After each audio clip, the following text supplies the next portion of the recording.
करता हूं आपका सिटी एक्सप्रेस न्यूज़ में। आज हम मौजूद हैं दिल्ली कैंट के माता मंदिर में और हमारे साथ हैं जो यहाँ के पूज्य पंडित जी हैं पोखरियाल जी। आइए जानते हैं यहाँ पर एक आज पूजा का प्रोग्राम भी था और किस चीज़ का प्रोग्राम था और यहाँ पर किस तरीके से यहाँ पे और भी भक्त आते हैं और भक्त अपनी समस्याएं को का भी निवारण भी यहाँ पर करवाते हैं। तो आइए जानते हैं कि यहाँ पर किस तरीके से समस्याओं का निवारण किया जाता है। तो स्वागत है आपका सिटी एक्सप्रेस न्यूज़ में। यज्ञ जो है श्रेष्ठतम कर्म है। यज्ञ जो है संसार का सबसे श्रेष्ठ कर्म है। यज्ञ जो है 3 पार्ट उसके माने जाते हैं। एक तो संगतिकरण, मिल के बैठकर हम कोई कार्य करते हैं। देव पूजन, जो देव शक्तियाँ हैं उनके प्रति जो है अपना आभार प्रकट करते हैं। और त्याग, जो हम कमाते हैं उसका दशांश जो है इस कार्य हेतु खर्च करते हैं। तो जो यज्ञ होता है उससे सब प्रकार की व्याधियाँ दूर होती हैं, ग्रह पीड़ा दूर होती है, और उसी के लिए यहाँ पर यह कार्यक्रम किया गया है। तो यज्ञ में क्या करते हैं कि जो हमारी देव शक्तियाँ हैं उनका पूजन होता है, अर्चन होता है। और शिवालय है तो यहाँ पे शिवार्चन भी होता है, भगवान शिव का अर्चन भी होता है। और उसके बाद फिर जो है हवन होता है। तो हवन क्या है, एक साइंटिफिक प्रोसेस है हवन, क्योंकि उसमें हम 4 तरह की सामग्री यूज़ करते हैं।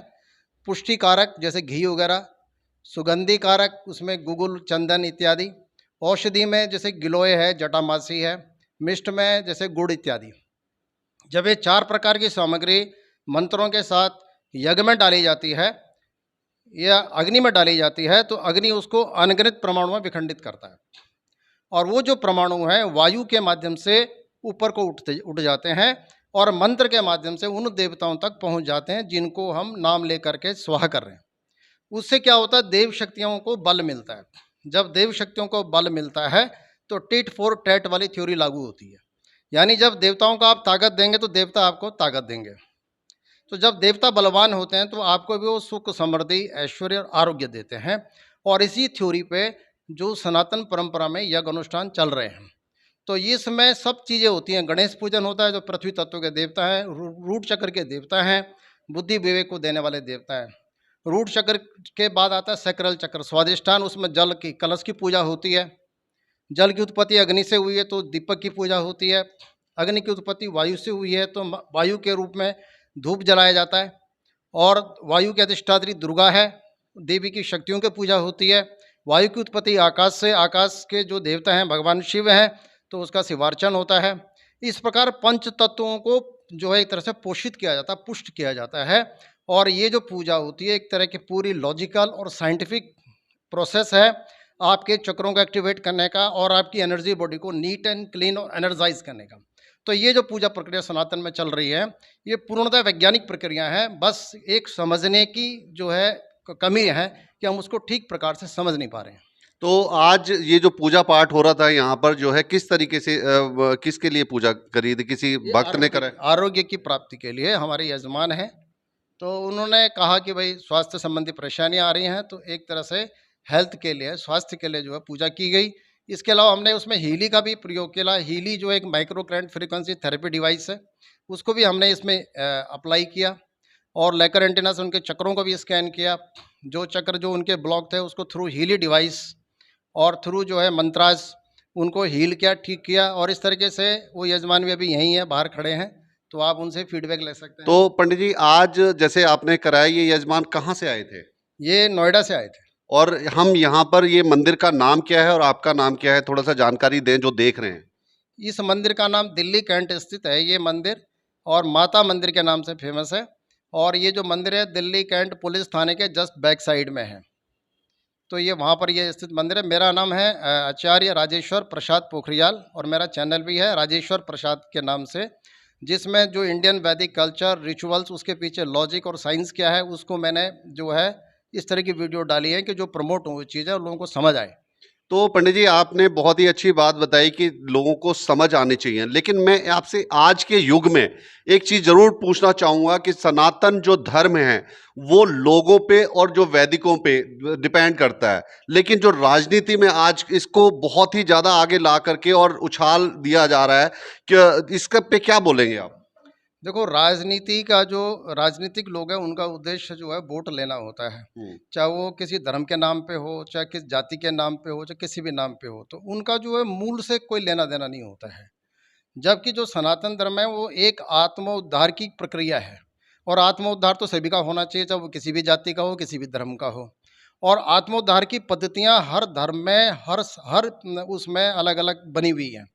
अपने-अपने सिस्टम को फ़ॉलो करिए, जैसे बुद्धिस्ट हैं, बौद्ध सिस्टम को फ़ॉलो कर रहे हैं, जैनी जैन सिस्टम को फ़ॉलो कर रहे हैं, सनातनी सनातन सिस्टम को फ़ॉलो कर रहे हैं, मुस्लिम जो है अपने इस्लाम सिस्टम को फ़ॉलो कर रहे हैं। तो सबके सिस्टम अपने-अपने तरीके के हैं और उनके देश, काल, वातावरण के अनुरूप बने हुए हैं। तो हम अपने-अपने सिस्टम पे चलें और किसी से नफ़रत भाव ना रखें, सबसे स्नेह रखें और अपनी पद्धति को फ़ॉलो करते रहें। और जैसे कि हिंदू धर्म में देखा जाता है कि बहुत से जो लोग हैं, वो भगवान को कभी लेट सवेर याद करते हैं, कभी मतलब दुख में याद करते हैं। वो एक चली परंपरा चली आती है कि भाई कई बार सुख में भूल जाते हैं। लेकिन नेताओं में किस तरीके से चल रहा है कि आज वो उस मंदिर में गया तो जी अब उसको सनातन की याद आ गई। तो लेट सवेर हर किसी को आ सकता है, कोई भी मंदिर जा सकता है, किसी पे रोक टोक नहीं होनी चाहिए।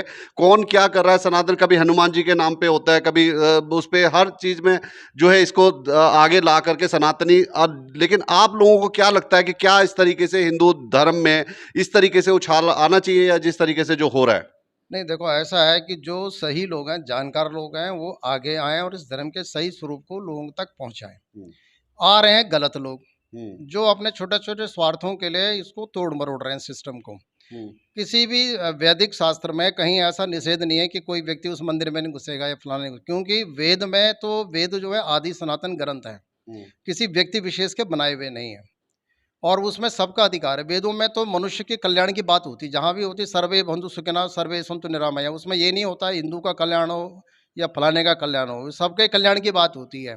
तो जो है शुद्ध मन से, पवित्र भाव से कोई भी मंदिर में प्रवेश कर सकता है। और जो मंदिर का कॉन्सेप्ट यही है कि जो आपकी भीतर की शुभ ऊर्जा है, उसको इन्वोक करना है, उसको जगाना। मंदिर का ध्येय यही होता है, क्योंकि ईश्वरीय सत्ता आपके भीतर भी है और बाहर भी है। तो जो भीतर की सत्ता है, वो बाहर की सत्ता से जैसी जुड़ती है, तो उसका अपने आप ही कल्याण हो जाता है। तो एक चीज और मैं पता करना चाहूंगा कि जिस तरीके से हम चलो राजनीति लोगों को छोड़ते हैं और हम पब्लिक से बात करते हैं, पब्लिक जो है उनके मन में श्रद्धा का भाव हो तब मंदिर आना चाहिए, या कोई राजनीति पार्टी वाला कहे कि वहां जाओ तब उससे कहने से? तो जो पूजा पाठ होती है, पूजा अर्चना होती है, अपने मन से की जाती है, ना कि किसी के कहने से करी जाती है। जब आपका मन शुद्ध होगा, मन साफ होगा, तभी मंदिर में। तो पब्लिक को, जनता को क्या कहना चाहते हो कि आप मंदिर आए, अपने मन से आए, अपने ध्यान से आए, किसी के कहने ना कहने से मंदिर जाने का कोई फर्क नहीं पड़ता है? नहीं, नहीं, देखो मंदिर जो है हमारे आस्था के केंद्र हैं और उसमें हमें देवीय संस्कृति का हमको जो है संस्कार मिलते हैं और एक वातावरण बदल जाता है, आपके ऊपर के जो स्ट्रेस, तनाव है वो रिलीज़ हो जाते हैं। तो आपकी जो दिनचर्या है वो एक जैसी अगर रहती है, सिर्फ़ हम पैसे कमाने में ही लगे रहें सुबह से शाम तक, तो उससे क्या होता है कि एक मोनोटोनी आ जाएगी, स्ट्रेस बढ़ जाएगा, तनाव बढ़ जाएगा। इसलिए कुछ उससे अलग हट करके भी कुछ क्रियाएँ होती हैं। योग साधना है, मेडिटेशन है, हवन है, जप-तप, ये सब साधनाएँ ऐसी हैं कि इससे जो आप फ्रेश हो जाते हैं। आपके अंदर एक नई जीवंतता आ जाती है, अवेयरनेस आ जाती है और आप अपने सिस्टम को, कल्चर को भी समझते हैं, अपने रिलीजन को भी समझते हैं। और जितने भी रिलीजन बने हैं, वो सब मानव के कल्याण के लिए बने हैं, इंसान को आगे बढ़ाने के लिए बने हुए हैं। दूसरा, जब पूजा पाठ जब लोग करते हैं, बहुत सारे दिमाग में और टेंशनें चल रही होती हैं, पूजा यहाँ कर रहे हैं, ध्यान कहीं अलग है, मेरा ये काम ना बिगड़ जाए। क्या ऐसे पूजा करने से, जिनका दिमाग वहाँ पूजा में नहीं होता, क्या वो फल मिलता है पूजा करने का, या नहीं मिलता? देखिए सर, जहाँ तक मन के भटकने की बात है, मन सभी का भटकता है, चाहे वो साधु संत हों, योगी हों, कोई भी हो, क्योंकि मन की गति बहुत प्रबल होती है, उसको कोई रोक नहीं पाता है। किंतु जो है वैराग्य और अभ्यास, ये 2 ऐसे उपकरण हैं, जिनके माध्यम से मन को फ़ोकस करने के पर जोर डाला जाता है, स्थिर करने पे जोर डाला जाता है। और जहाँ तक फल की बात है, तो फल विधि पर डिपेंड करते हैं। अगर कोई शास्त्रोक्त विधि से कोई कार्य करता है, तो उसका फल उसको अवश्य मिलता है। विधि में जितनी कमी होती है, उसी हिसाब से उस फल में न्यूनता आती है। विधि में जितना परफेक्शन होता है, उसी हिसाब से उसको पूरा फल मिलता है। तो यहाँ पर जैसे मंदिर तो है ही है, आप जो है लोग आते हैं अपनी पूजा पाठ कराते हैं, तो और किस किस चीजों का निवारण यहाँ पर हो सकता है आपके पास आने से? देखिए, जो ये ब्राह्मणों के माध्यम से क्या होते हैं, जो देव पूजन से संबंधित जो सारी प्रक्रिया है, वो ब्राह्मणों के माध्यम से संपन्न होती हैं। जैसे शिवार्चन है और यज्ञ संबंधी सारे कार्य हैं, या श्राद्ध कर्म होते हैं, वो सारे कार्य ब्राह्मणों के माध्यम से संपन्न होते हैं। और वही कार्य जो है ब्राह्मण लोग करते हैं और मंदिरों में ये सब क्रियाएँ होती रहती हैं। इसके अलावा जो व्रत, पर्व, त्योहार विशेष होते हैं और उसमें जो विशेष देवी-देवताओं की पूजाओं का विधान है, तो वो प्रक्रियाएँ भी मंदिर में संपन्न की जाती हैं। तो ये हमारे साथ थे अब पोखरियाल जी, जो कि यहाँ के पंडित जी थे, तो उन्होंने बहुत ही अच्छी जानकारी दी सनातन के बारे में, पूजा पाठ के बारे में। तो आइए जानते हैं जो भक्त नोएडा से आए थे यहाँ पर मंदिर में, कि उन्होंने किस तरीके से पूजा अर्चना कराई और उन्होंने किस तरीके से उनको क्या कितनी बार यहाँ पे आ चुके हैं और कैसे इस तरीके से। तो अभी बात करते हैं। कहाँ से आए हैं? मैं ग्रेटर नोएडा वेस्ट से आया हूँ। नाम क्या है आपका? लक्ष्मी प्रसाद। अच्छा, तो आज आप यहाँ मंदिर में आए, आपने पूजा अर्चना ही कराई, किस तरीके से पूजा अर्चना कराई आपने? मैंने बहुत दिन से कराने की सोच रहा था, तो आज मौका मिला, तो आज मैंने पंडित जी से कहा, उन्होंने कहा ठीक है आज जो है। तो पंडित जी से आप कितने दिनों से जुड़े हुए हो? मैं तो बहुत टाइम हो गया, पिछले 10, 15, 20 सालों से। 20 सालों से। तो आपको क्या लगा कि यहाँ पर जो आपका निवारण होता है वो सही होता है या जो है आपका मन में शांत रहता है? इसमें निवारण का मतलब नहीं होता है, हमें पूजा करानी है, मन से पूजा करानी है, तो अपने आप ही शांति मिलती ये है। बहुत ही अच्छी बात करी कि पूजा जो है मन से होती है। ये मतलब उसका फल ना देखें कि पूजा से क्या फल मिलता है। केवल सनातन धर्म में आप पूजा पाठ पे भरोसा रखो, बाकी और किसी चीज को छोड़ दो। तो और क्या कहेंगे आप? जो लोग देख रहे हैं, सनातन से जुड़े हुए हैं, सनातन जो हिंदू धर्म के जो लोग हैं, उनको क्या कहना चाहते हो? उनको किस तरीके से अपनी दिनचर्या रखनी चाहिए?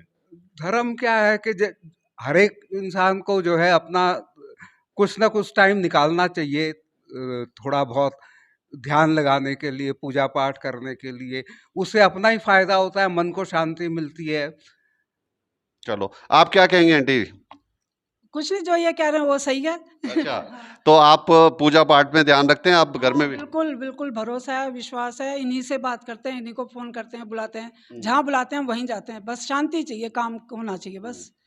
तो चलो, इन्होंने बहुत ही अच्छी बात करी कि हम ये नहीं देखते कि इससे पूजा से फायदा क्या मिलने वाला है। हम ये देखते हैं कि हमारे मन को तसल्ली कितनी मिल रही है। हम दिल से पूजा पाठ करते हैं तो हमें वही चीज जो तसल्ली मिलती है और अच्छा मिलता है तो वही अच्छा लगता है। यही सबके मन में सोच होनी चाहिए। आत्मा शांत है, मन शांत है और आत्मा शांत है। हाँ, मन आपका शांत है तो आत्मा भी आपकी शांत रहेगी और ठीक ठाक इसी तरीके से आपकी दिनचर्या चली जाएगी। थोड़ा सा अपने उसमें से जीवन में से आप भगवान के चरणों में भी 2-10 मिनट बैठ करके, आज इन्होंने आज का टाइम निकाला, आधा दिन दिया नोएडा से आकर के यहाँ पर, नहीं तो लोगों में भाग दौड़ काम के बारे में सब तरीके से भाग दौड़ लगी रहेगी। लेकिन भगवान के उसमें कहीं भी जरूरी नहीं होता कि आप ही कथा कराएं। अगर कहीं कथा हो रही है, उस कथा को सुनने से भी उतना ही आपको फल मिलेगा। कहीं अब आसपास कोई रामचरितमानस का पाठ हो रहा हो, कोई पूजा पाठ हो रही हो, कोई कथा हो रही हो, आप वहां पर जाकर भी सुन सकते हैं। अपने मोहल्ले में, मंदिरों में, कहीं भी जाकर के भगवान के चरणों में 5-10 मिनट लगा करके वहां से भी आपको फल मिलेगा। अपने घर में मंदिर बना करके उसमें भी पूजा पाठ करोगे, वहां से भी आपको जो है मन की तसल्ली होगी। अपने बच्चों को पढ़ाएं, आगे जब देखेंगे कि वो पूजा पाठ कर रहे हैं। क्योंकि सबसे बड़ी बात, आज जो पुराने युग के लोग थे, पुराने जमाने के जो लोग थे, आज भी पूजा पाठ में अपना ध्यान रखते हैं। लेकिन आगे आने वाली जनरेशन की पीढ़ी के जो लोग हैं, वो कितना मंदिर जाते हैं, वो कितना पूजा पाठ करते हैं। तो इस पे क्या कहेंगे आप? नहीं, पीढ़ी को तो सिखाना बहुत जरूरी है ना कि हमारा हिंदू धर्म क्या कहता है। उनको भी इस बारे में पता होना चाहिए, तभी तो वो आगे को जाएंगे ना। तो पंडित जी, आप क्या कहना चाहेंगे पीढ़ी पे? क्योंकि सबसे बड़ा जो सवाल है आज की डेट में, जो लोग देख रहे हैं, जो अपने बच्चों को किस तरीके से आप उनको क्या बताना देखिए चाहेंगे? सर, आज की जो पीढ़ी है वो इंस्ट्रक्शन को फॉलो नहीं करती है कि ऐसे करो। वो ये कहते क्यों करो, इससे होगा क्या, फायदा कैसे होगा, या क्या है इसके पीछे लॉजिक। तो वो लॉजिक मांगती है, और हमको, और हमारे सिस्टम में लॉजिक सबके साथ है, हर क्रिया के साथ लॉजिक है। तो अब हम जो भी पूजा करा रहे हैं तो उसके साथ लॉजिक भी दे रहे हैं कि भाई सूर्य को अर्घ्य क्यों देना है, तो उसके पीछे क्या लॉजिक है, उसके ऊपर हमने वीडियो भी डाली है। तो इस तरीके से जब हम लॉजिक प्रोवाइड करते हैं तो बहुत सारे ऐसे लोग थे जो पूजा पाठ नहीं कराते थे, अब वो हमको फ़ोन करते हैं कि पंडित जी एक पूजा करनी है, बहुत टाइम हो गया। वो लोग थे जिन्होंने कभी घर में पूजा नहीं कराई। तो क्या पंडित जी, आपके जब आप पूजा पाठ किसी को बोलते हैं, क्या बोलते हैं कि अपने बच्चों को भी साथ लाएं या कुछ इस तरीके से? हाँ, बिल्कुल बोलते हैं, क्योंकि देखो ऐसा है कि जब आप जैसा देखोगे वैसे तो संस्कार बनेगा। जब बच्चे इस चीज़ को देखेंगे तो जिज्ञासा पैदा होगी कि ये सब क्या हो रहा है, और जब जिज्ञासा पैदा होगी तो सवाल पूछे जाएँगे, कुछ जो सवाल उनको अच्छे लगेंगे तो वो उसको फ़ॉलो करेंगे।